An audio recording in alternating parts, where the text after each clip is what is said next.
Buenas tardes, bienvenidos. Les invito a abrir sus Biblias en la segunda carta del apóstol Pablo a los Corintios. Yo hoy voy a leer una versión diferente porque nos va a ayudar un poco a comprender cuál es la idea del apóstol cuando escribe de esta forma a la iglesia allí en Corinto. Escribe siempre pensando lo mejor, quizás recordando también lo que Dios había establecido, refrescando la memoria de los hermanos, que no se olvidaran que Dios por su gracia nos sostiene y nos da lo necesario para poder soportar. Segunda de Corintios, capítulo 9, desde los versos 1 al 15, nos dice así: no hace falta que les escriba acerca de esta ayuda para los santos, porque conozco la buena disposición que ustedes tienen. Esto lo he comentado con orgullo entre los macedonios, diciéndole que desde el año pasado ustedes, los de Acaya, estaban preparados para dar. El entusiasmo de ustedes ha servido de estímulo a la mayoría de ellos. Con todo, les envió a estos hermanos para que en este asunto no resulte vano nuestro orgullo por ustedes, sino que estén preparados como ya he dicho que lo estarían. No sea que algunos macedonios vayan conmigo y se encuentren desprevenidos por haber estado tan seguros. Desprevenidos. En este caso, nosotros, por no decir nada de ustedes, nos avergonzaríamos por no haber estado tan seguros. Así que me pareció necesario rogar a estos hermanos que se adelantaran a visitarlos y contemplaran los preparativos para esta generosa colecta que ustedes habían prometido. Entonces estará lista como una ofrenda generosa y no como una tacañería. Recuerden esto: el que siembra escasamente cosechará, y el que siembra en abundancia cosechará. Cada uno debe dar según lo haya decidido en su corazón, no de mala gana ni por obligación, porque Dios ama al que da con alegría. Dios puede hacer que toda gracia abunde para ustedes, de manera que siempre, en toda circunstancia, tengan todo lo necesario y toda buena obra abunde en ustedes, como está escrito. Repartió su bien entre los pobres, su justicia permanece para siempre.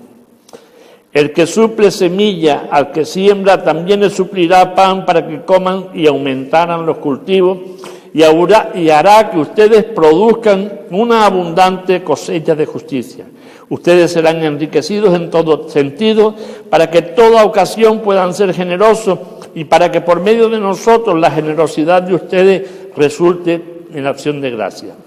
Esta ayuda, que es un servicio sagrado, no solo suple las necesidades de los santos, sino que también redunda en abundantes acciones de gracia a Dios. En efecto, al recibir esta demostración de servicio, ellos alabarán a Dios por la obediencia con que ustedes acompañan la confesión del Evangelio de Cristo y por su generosa solidaridad con ellos y con todos. Además, en las oraciones de ellos por ustedes expresarán el afecto que les tiene por la sobreabundante gracia que ustedes han recibido de Dios. Gracias a Dios por su don inefable. Lo leí en esta versión porque me parece mucho más sencilla que la que leemos en la versión Reina Valera del 60. Las palabras son quizás un poco más complicadas a la hora de leerla. Fíjense, para nosotros la palabra gracia es tal como suena. Si me haces un favor, te doy las gracias. Si me sonríes, te doy las gracias. Y parece que la palabra gracia engloba toda la gratitud. Sin embargo, en el griego la palabra gracia tiene distintas connotaciones, distintos significados. Se escriben del mismo verbo, se conjuga para decir otra cosa diferente. Por ejemplo, encontramos en el capítulo 8 como el apóstol Pablo hace referencia 7 veces a la palabra gracia. Entre ellas la palabra gracia es ese don inefable, ese regalo que Dios nos da, que es la salvación. La gracia de Dios sobreabunda en nosotros. La otra palabra de gracia es acción de gratitud hacia Dios por lo que Él ha hecho hacia nosotros. Cuando nosotros nos reunimos para hablar de Él, estamos en acción de gracias hacia Dios. Y una tercera gracia, la más común de todas, es cuando nosotros agradecemos lo que recibimos. Por ejemplo, oramos por la comida, damos gracias. Damos gracias por el favor que el hermano nos puede hacer. Es decir, vemos un abanico diferente a la hora de enfocar la palabra gracia. El apóstol Pablo estaba recordándole a la iglesia en Corinto: hermano, yo a los macedonios les hablé de ustedes y le dije que ustedes eran fabulosos, que ustedes eran personas con un corazón grande, que eran cariñosos. Y ahora voy a ir a visitaros. Y ustedes en su momento se comprometieron en ayudarlos, cosa la cual hasta aquí no la hemos pedido. Pero ahora que vamos, voy a mandar una comitiva para recordarles aquellas palabras que de ustedes brotaron y saber yo de sobra que ustedes están andando correctamente. No quiero sorpresas después para que los macedonios nos digan: Pablo, ¿qué nos dijiste en cuanto a estos hermanos? No. Ahora el apóstol Pablo apela a que hemos recibido el favor de Dios, que hemos recibido la bendición de Dios, la provisión, no solo la salvación, sino la provisión económica, y en todos los sentidos Dios nos ha cuidado y ha sobreabundado en nosotros. Dice, ahora nosotros tengamos consideración con los más necesitados. Esta mañana estaba hablando por teléfono con un pastor que hacía tiempo que no hablaba con él. Y le pregunté por su iglesia. Dice, bueno, hermano, estamos manteniéndolo por la gracia de Dios. Explícame la palabra gracia, le dije. Dice, pues por su gracia, por su misericordia. Porque por la gracia de los hermanos no nos sostenemos. Digo, entonces, ¿qué está fallando? Dice, yo no sé si no han comprendido que de lo que se recibe de gracia se da. Dice, estamos ya en distintas ocasiones nos estamos viendo en seria dificultad para pagar el alquiler del lugar donde nos reunimos para hablar de Dios. Digo, bueno, entonces, lo bueno es que hables con ellos, les explique la necesidad. Están en un lugar ajeno y hay una necesidad que pagar. Y esto confirmaba una vez más lo que la Biblia dice acerca de lo que es el corazón del ser humano. Queremos recibir todo lo que Dios nos da, pero no somos capaces de aportar para que el bien que vino sobre nosotros, para que la obra avanzara, también por parte nuestra repercuta para que los demás hermanos avancen allá donde estén. Da lo mismo que estén en Las Palmas, en Pekín, en Irlanda, donde sea. Nosotros estamos llamados a ser personas dadoras en nuestro tiempo, dadoras en nuestro servicio, dadoras en nuestra economía, dadoras en todos los sentidos. Esparcir la gracia de Dios implica movimiento, implica gasto. Lo que no podemos hacer nunca es esperar siempre como el mar muerto. Que nos venga, que nos caiga y no dar nunca nada. El apóstol Pablo, entonces, preocupado por ese asunto, le escribe a la iglesia de Corinto. Hermanos, estos hermanos macedonios y los de Acaya están preocupados. Hay muchos pobres dentro de la congregación. No es como hoy, no tenían seguridad social. Si querían un médico tenían que pagarlo o pedir un préstamo y de esa forma acrecentaban más su deuda. No tenían sustento ni ayudas del Estado, no había nada de nada. Si la familia no estaba para tender una mano, para que pudiesen sobrevivir. Imagínense si una mujer quedaba viuda con hijos. La Biblia dice que la viuda y los huérfanos son muy preciados para los ojos de Dios. Hay de aquel que les sea impedimento o que les ponga tropiezo, dice la Biblia. Son muy preciados. ¿Por qué el Señor habla de esta forma? Por las pocas posibilidades de conseguir un sustento, bien sea para ella y bien sea también para sus hijos pequeños. Por eso el hecho de quedarse viuda era una gran desgracia. Y el apóstol Pablo está recordando, hermanos, somos un solo cuerpo en Cristo. Somos uno y la gracia de Dios ha sido una para todos. Ahora, la gracia que nosotros tenemos para compartir parece que no es la misma en todos. Y el Señor tiene que recordarnos esto. El que es miserable para con Él, la miseria termina revistiéndolo. El que siembra poco, poco recoge. Está constantemente recordándonos. ¿Por qué? Porque nuestra inclinación como hombres y como mujeres, nuestra inclinación es primero yo, después yo, y si sobra, para mí. No me ocupo de la necesidad que puedan estar pasando, ya no digo los de afuera, sino mis propios hermanos, en otras localidades, en otros lugares del mundo, o aquí mismo, en nuestra congregación. Tenemos que tener un ojo visor, ser conscientes, ser delicados, observar dónde está la necesidad. No importa si tienes el pan para hoy y tienes el techo y tienes el vestido y tu hermano no tiene, compártelo. Esa es la idea que el apóstol Pablo le estaba diciendo.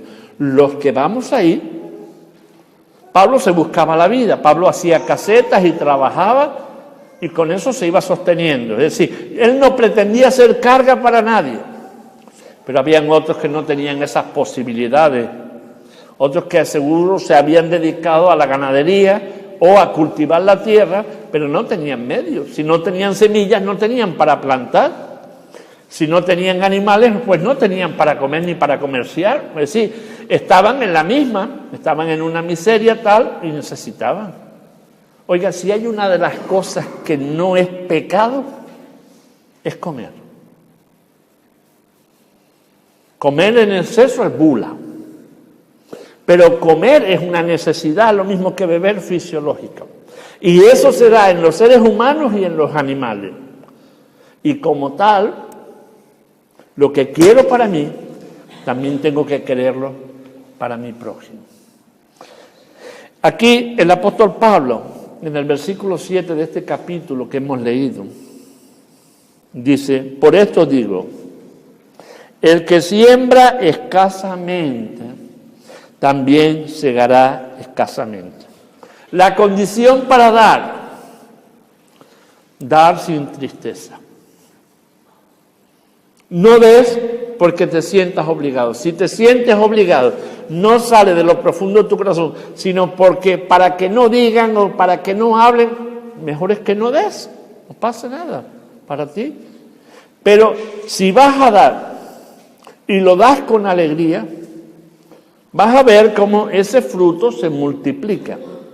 Lo que para ti parece mucho o una pequeñez, para los otros que están pasando una necesidad, les ha tocado la lotería. Ese día podrán comer, ese día podrán vestir, ese día podrán pagar.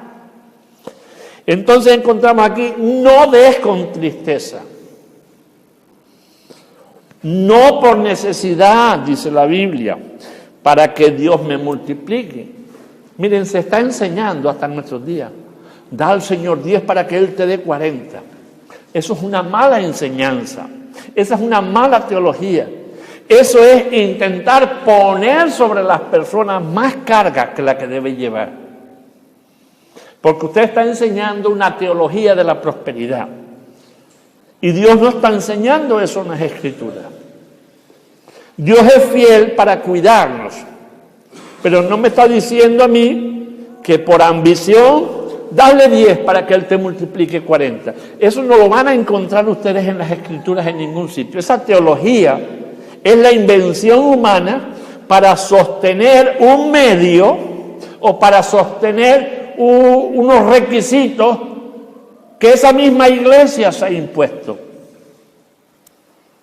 Dar por necesidad, dar para cubrir, dar por amor, comprendiendo y aceptando con gratitud delante de Dios que lo que estás dando es para cubrir las necesidades de otros, para poder seguir expandiendo la obra de Dios a otros lugares.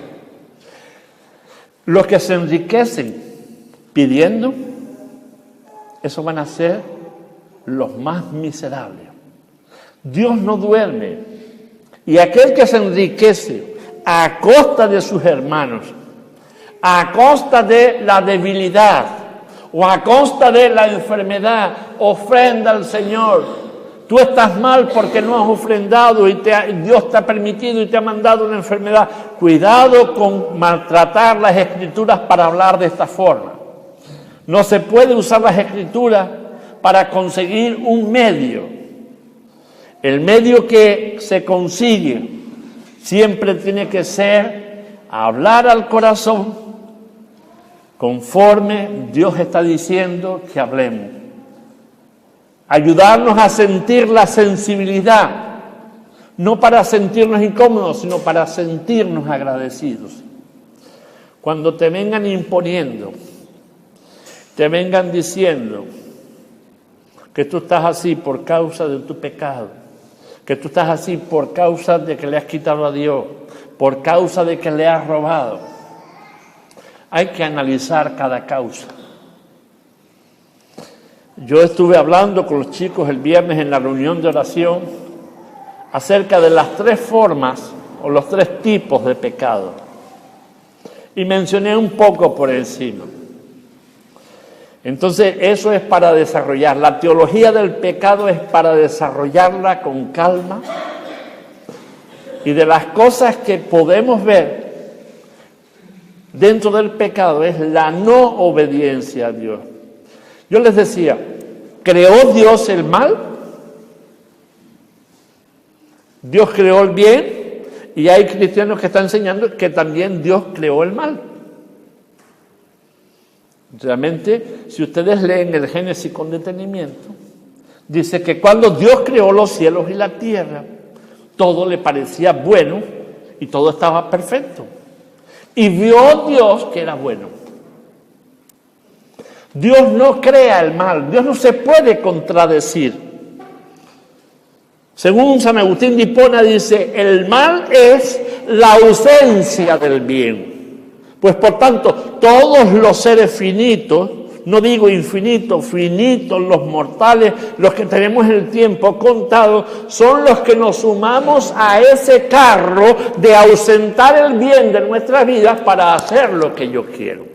Cuando hay ausencia del bien, entonces cuando se comete el pecado. Pero Dios no ha creado el pecado, Dios creó el bien. Dios es bueno en todos los sentidos. Él no puede negarse a sí mismo, siendo luz, también siendo tinieblas. No puede ser. Eso es contradictorio en las Escrituras.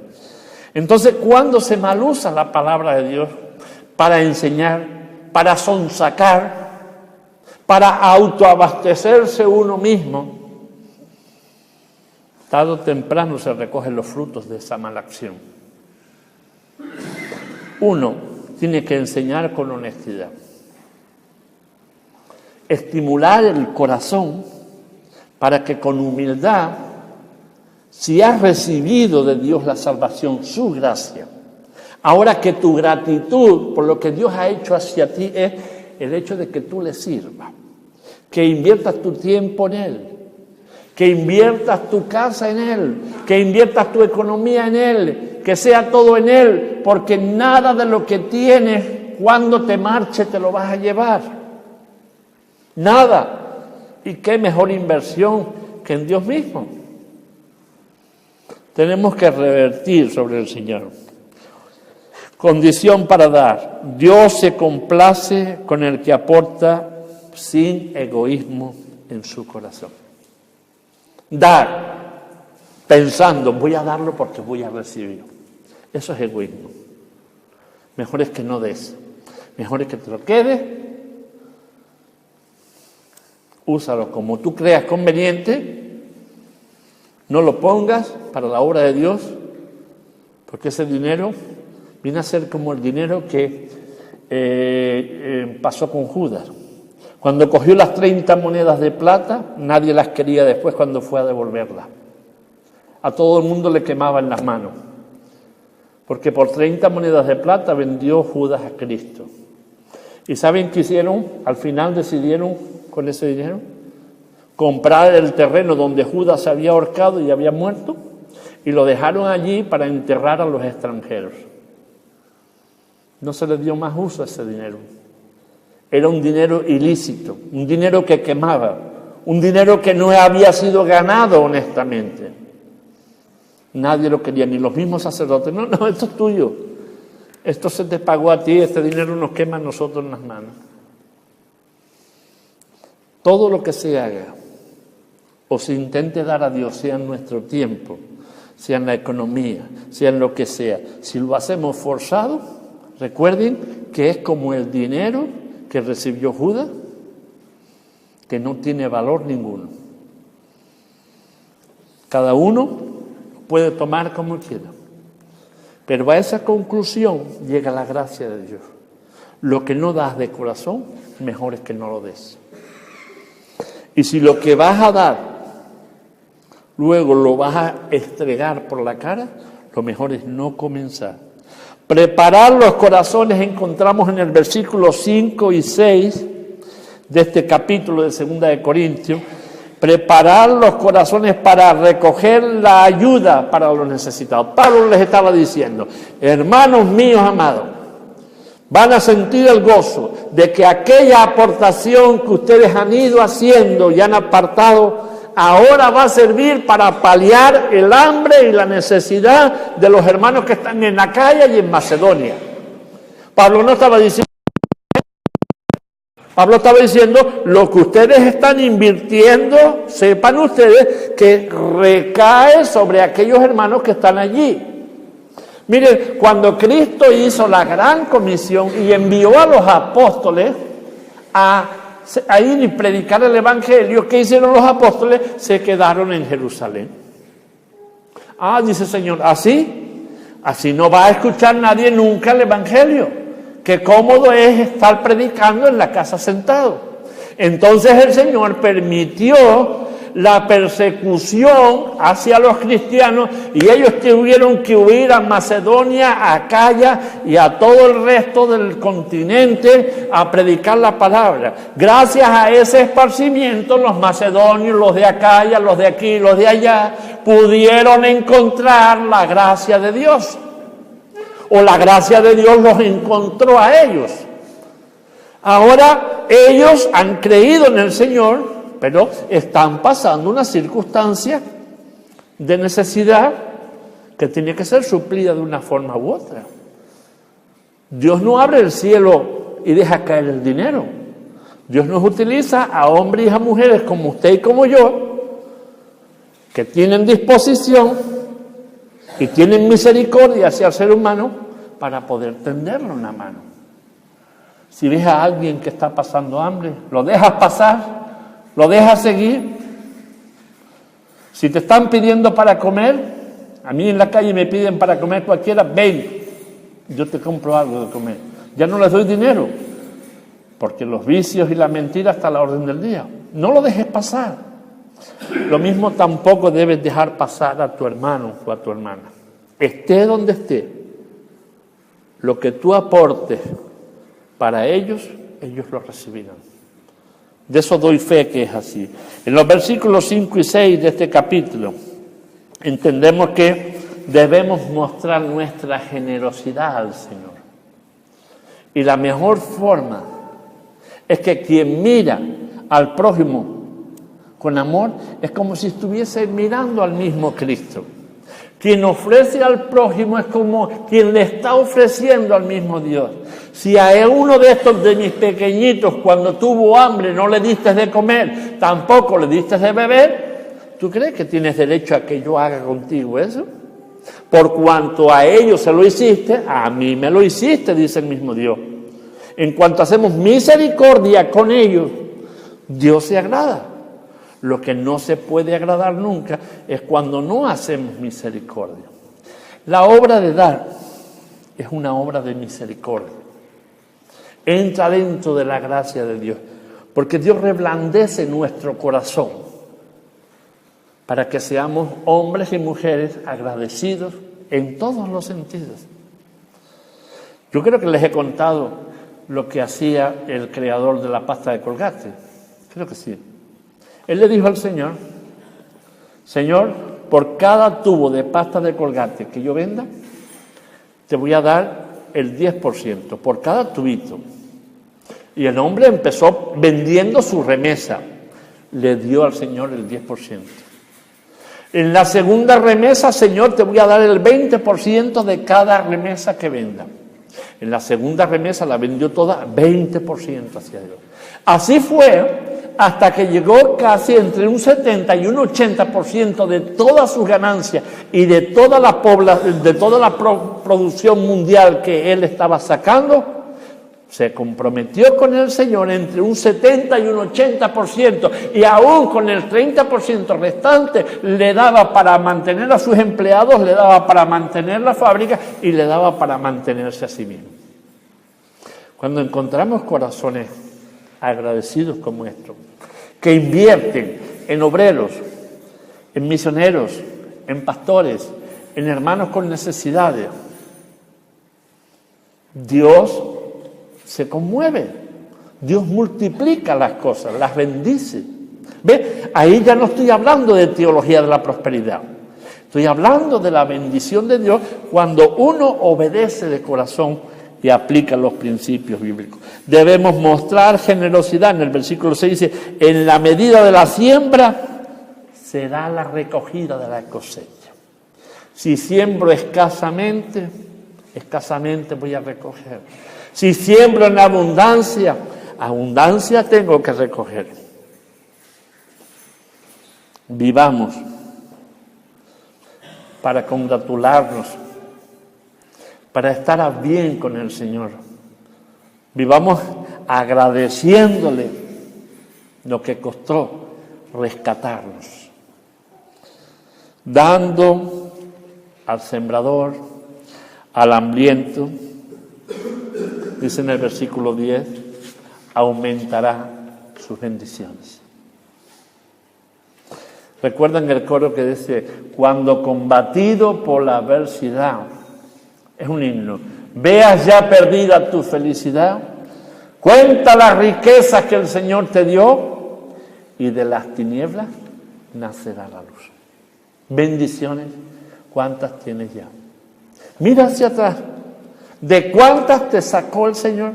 Cuando no tenías para esto o aquello, cuando había problemas en casa, cuando estabas triste, Dios siempre buscó la manera de ayudarte a salir de esa situación. Todos los himnos que se han escrito en la historia tienen un trasfondo tremendo. Y yo creo que cuando fue escrito, tuvo que ser por alguien que estaba pasando por una crisis tremenda y pensaría que Dios se había apartado a un rincón de su eterno cielo y se había olvidado de él. Pero alguien le dice, mira cuántas cosas te dio Dios. Y de ahí salió el himno. Cuando combatido por la adversidad, por la dificultad, por la penuria, por la escasez, veas ya perdida tu felicidad, es decir, te sientes que ya no merece la pena seguir, estás cansado, cuenta las riquezas que el Señor te dio. Y de las tinieblas nacerá la luz. ¿Habrá mayor bendición que el hombre haya recibido que la salvación? Y no solo la salvación pensando en eternidad, sino la salvación y la seguridad y el cuidado pensando también en este tiempo presente. Nada hay perdido para nosotros. Recuerden que les he dicho siempre, la fe es ciega. La fe es un túnel por el que tenemos que pasar. Y nuestro Señor Jesús pasó también por él. Creamos las promesas de Dios. Sé fiel, sé fiel, sé fiel. Nos pide fidelidad. ¿Qué le dice Dios a Josué? Mira que te mando que te esfuerces y que seas valiente, que no temas ni desmayes, porque yo estaré contigo todos los días. Seré tu provisión, seré tu apoyo, seré tu ayuda. Pero ¿cómo es la provisión de Dios? A través de otros. Ya no va a caer más maná del cielo. Se dio en una época de la historia donde el pueblo de Israel estaba en un sequedal, en un desierto, y nadie lo iba a ayudar, porque no había tanta abundancia como para darle a un pueblo. Y Dios se encargó de darle codornices y panes. Cada día, el que cogiera para 2 días, al segundo día se le podría el alimento. Cada día se abrían los cielos y Dios daba el maná. Creamos las promesas de Dios. Dios ha prometido que Él es fiel y va a cumplir. Versículo 11. Dar gracias a Dios. Implica ser verdaderamente libre, ya que mira cómo agradar a Dios con todo lo que tiene. Reconoce que es administrador. No olvidemos de dar gracias. No su gracia es el don inefable de la salvación.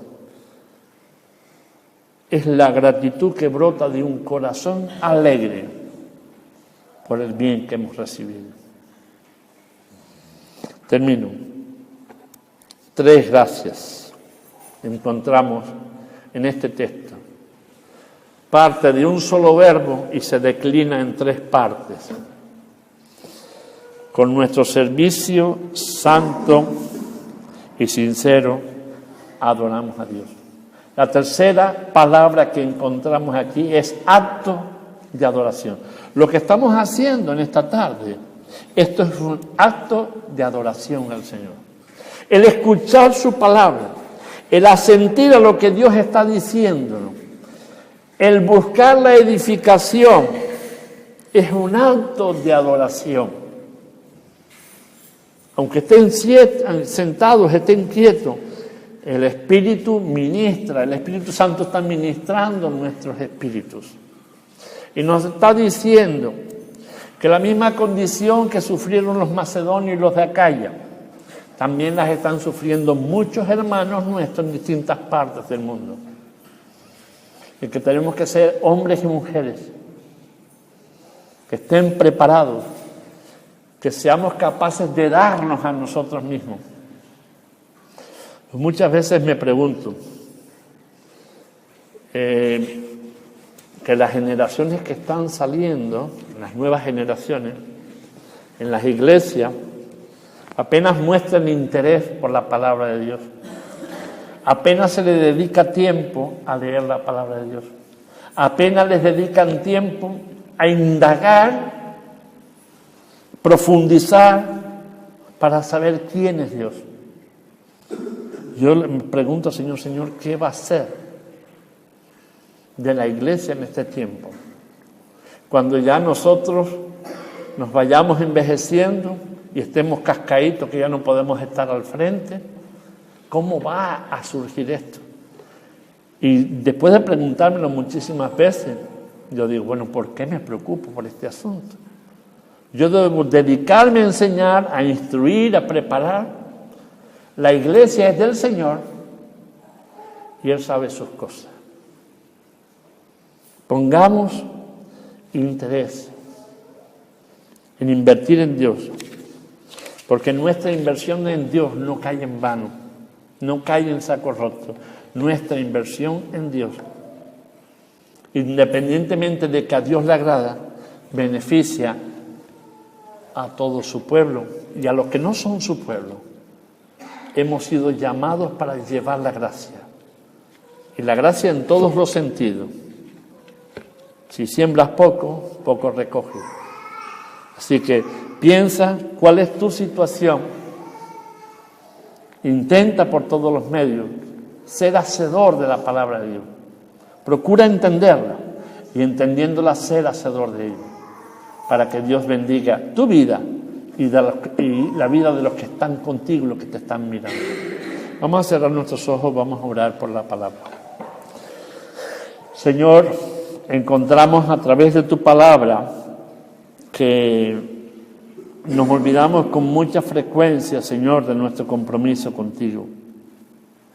Nuestro tiempo que dedicamos, lo dedicamos muchas veces a regañadientes. Nuestra economía, cuando te la dedicamos a regañadientes, porque si te lo damos a ti ya no tenemos para comprarnos nuestras cosas, las que nos gustan.